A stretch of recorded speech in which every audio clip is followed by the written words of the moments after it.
So one of the interesting things about that is that at every step of the way, you're providing value. The first executive summary that you bring back is valuable. The next steps are valuable. So we're not waiting until the end and just dropping off a big document saying, here's your deliverable, here's the value.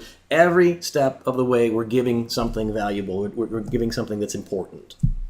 And doing it within, again, when you meet with that executive and he says, what do you need? I said, what do I need? The question is, I need to write a plan that makes sense to you. So who do I need to work with? And then, of course, the other question you would be asking him is, when do you need it? And again, not when do I need it? Right. When do you need it? And he says, well, what do you recommend? And anytime before the next crisis works for me. So, whatever you want to do, it's fine. I mean, really, it's your risk. So I'm here to help you mitigate your risk.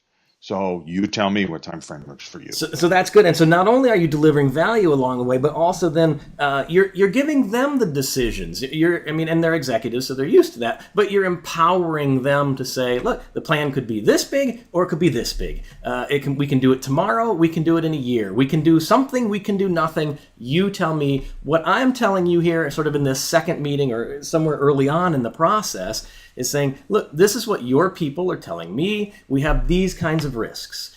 We have these kinds of worries. We think that this thing here is important, and we're not sure we can recover this thing here that we think is important. Right.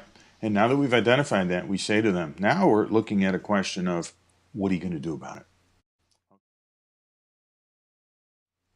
Okay. Well, we need a plan. Well, what kind of plan do we need? Well, you need something somewhere between a go-kart and a space shuttle, And again, these are your calls, because I can help you build either a go-kart or a space shuttle, but that's going to take more of your time, more of your energy, more of your people's time, people's resources, etc. We can do whatever you want, but you have to say what you want, and then you have to tell us what kind of timeline you're working on, so that can be clearly communicated to your staff that this is what you want. You had talked about in when you and I were talking earlier about revenue resiliency. One of the things that, again, I think that first conversation, and I guess that's why I keep coming back to that. I think that first conversation with executives is difficult. It's difficult to bait the hook. It's difficult to get the buy-in. They don't have a lot of time. They don't want to hear a lot of technical things. And one of the things that you talked about was looking at revenue resiliency. What is that? What that is okay, so where do you start? Okay, we've got this big group, and you got to do the whole department, the whole company. Well, some people say, well, let's start with IT. Well, no.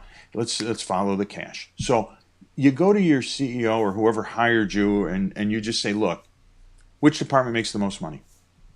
Oh, and by the way, in many cases, if you go to that executive of a revenue-generating department, their bonus is usually based on their revenue flow. It's probably tied to it. Can I meet with that person first, please? And you say to them, hi, I'm not here to help you write a business continuity plan. I'm here to help you with revenue resiliency.